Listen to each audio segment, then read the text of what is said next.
Good day, everyone. Today we are going to discuss about a case report regarding Enterobacter cloacae pericardial effusion in a frail elderly patient. As a background knowledge, Enterobacter cloacae is an opportunistic, facultatively anaerobic, gram-negative bacterium of increasing clinical significance, accounting for up to 5% of hospital-acquired sepsis. Its genus Enterobacter species is recognized by Public Health England and Centers of Disease Control and Prevention as an emerging global health concern with evolving resistance to carbapenems over the last decade. Enterobacter cloacae is widely distributed in the environment. It exists in human skin and gastrointestinal flora and also in water, soil, sewage, meat, and hospital environments. Enterobacter cloacae have been identified as a causative organism in lower respiratory tract infections, urinary tract infections, intra-abdominal infections, endocarditis, septic arthritis, osteomyelitis, skin and soft tissue infections. A case presentation will be an 82-year-old Caucasian man presented with a 1-week history of increasing dyspnea and bipedal edema on a background of several months of general malaise. He had a past medical history of seronegative rheumatoid arthritis, severe aortic stenosis, and sinus nodal disease for which a permanent pacemaker was inserted 4 months previously. He had a low interior resection for Dukes B adenocarcinoma over 30 years ago. He also had a history of recurrent urinary tract infections for which he was on prophylactic antibiotics for over 20 years. His admission medications included dabigatran, simvastatin, coamylorphus, folic acid, and ferrous sulfate.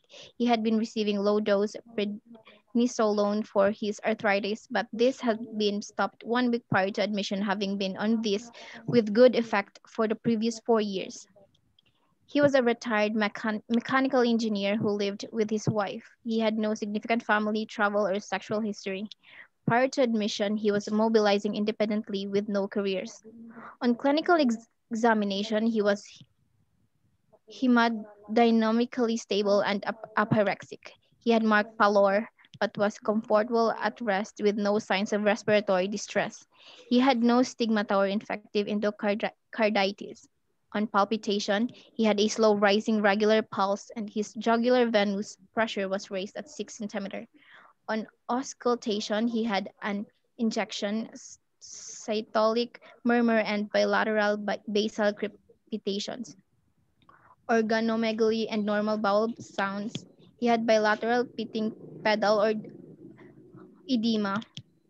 A digital rectal examination revealed a 3 centimeter ulcer at the interior anal verge with dark impacted feces.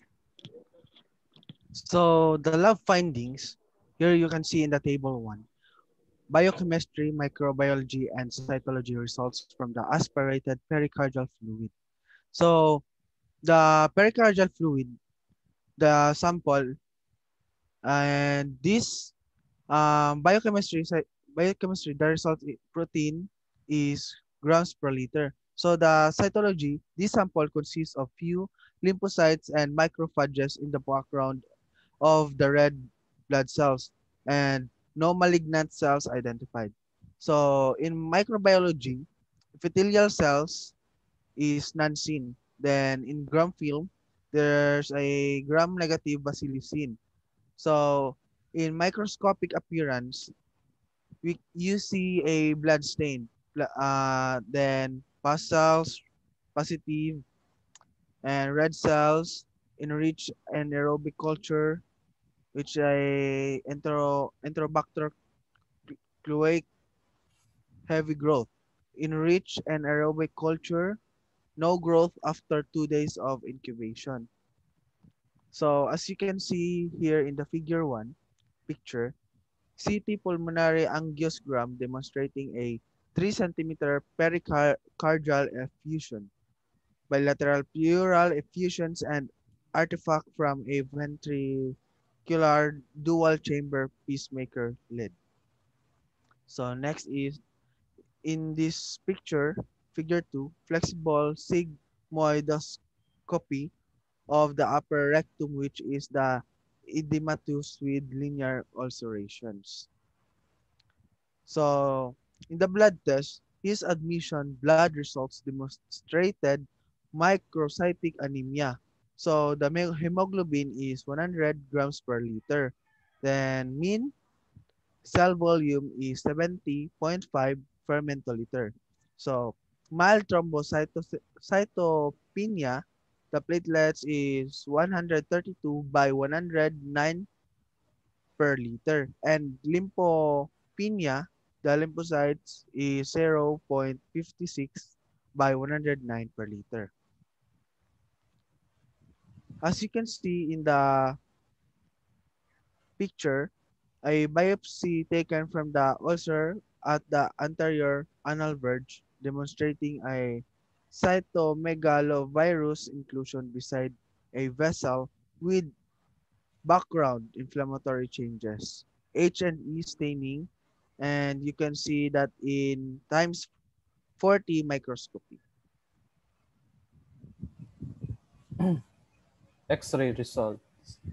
His X-ray his chest X-ray revealed bilateral airspace shadowing consistent with pulmonary edema or infection. An admission diagnosis of community-acquired pneumonia and congestive cardiac failure was made.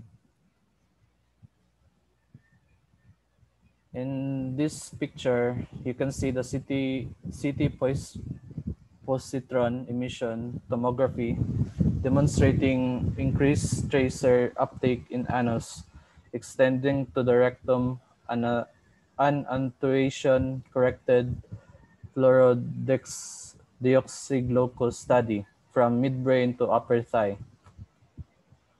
The- So the results of this case, despite initial treatment with co-amoxiclav, the patient's condition deteriorated with increasing dys, dyspnea